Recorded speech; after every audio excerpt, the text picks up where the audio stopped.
India का legal system का actual purpose क्या जस्टिस डिलीवर करने का है या जस्टिस डिनाई करने का? ये चीज समझ में नहीं आती, क्योंकि जिस तरीके से आज की डेट में उन्नाव माइनर रेप केस की जो विक्टिम है उनके साथ जो हो रहा है, वो जिस जस्टिस के लिए कोर्ट के दरवाजे को खटखटा रही हैं, उस हिसाब से उनके साथ जो ट्रीटमेंट हो रहा है और जो उस क्राइम के कॉन्विक्ट हैं कुलदीप सिंह सेंगर, उनको जिस टाइप से रिलीफ दिया जा रहा है, तो ये देख के तो साफ साफ ये लगता है कि टारगेट है जस्टिस डिनाई करने का और क्रिमिनल को रिलीफ देने का। कुलदीप सिंह सेंगर, जिसको सीबीआई ने अपने ऑर्डर के द्वारा अंडर पॉक्सको एक्ट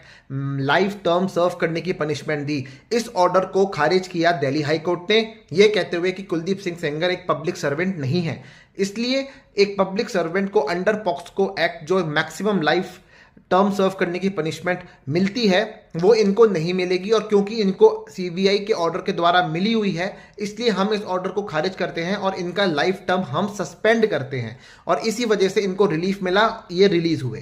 पर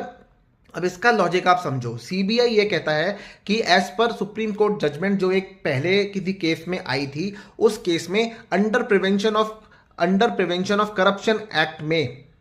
एमएलए को पब्लिक सर्वेंट माना था, और इस बेसिस पे साथ ही साथ सेंगर जो एक खुद एमएलए थे उस टाइम पे, वो एक पब्लिक ऑफिस होल्ड करते थे। तो इन दोनों ही चीजों को मिला के देखें तो वो एक पब्लिक सर्वेंट ही कंसिडर करे जाएंगे पॉक्सको एक्ट में। जो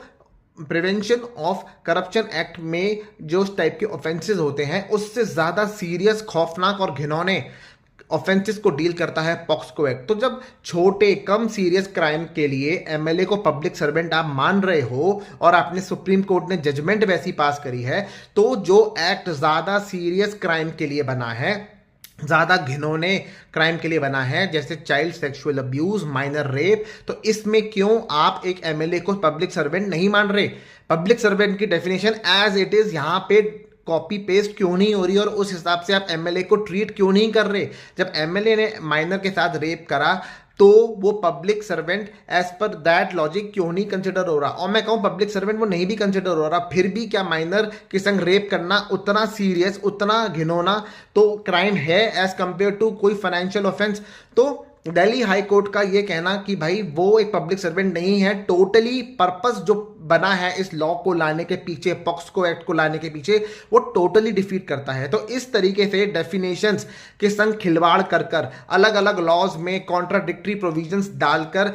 जस्टिस को डिले करा जाता है, डिनाई करा जाता है और विक्टिम को हैरेस करा जाता है। नीचे जो मैं वीडियो लिंक कर रहा हूं डेफिनेशन से रिलेटेड, उसको पूरा देखिए and subscribe to the channel.